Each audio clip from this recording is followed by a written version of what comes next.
જય શ્રી કૃષ્ણ બહેનો અને માતાઓને.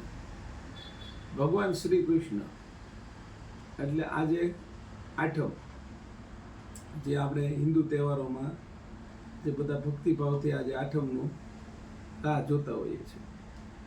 ખાસ હું કહેવા માગું છું મારી માતાઓને કે દરેક માં એવું ઈચ્છતી કે મારો પુત્ર કૃષ્ણ જેવો બને. તો હું માતાઓને ખાલી કૃષ્ણ જેવો બનાવવા માટે મેગી ખવડાવીશું તો ચાલશે, કુરકુરે ચાલશે, તો કૃષ્ણ કેમ બનશે? મેગીની જગ્યાએ પાછું માખણ ચાલુ કરવું પડશે, ત્યારે કૃષ્ણ બનશે.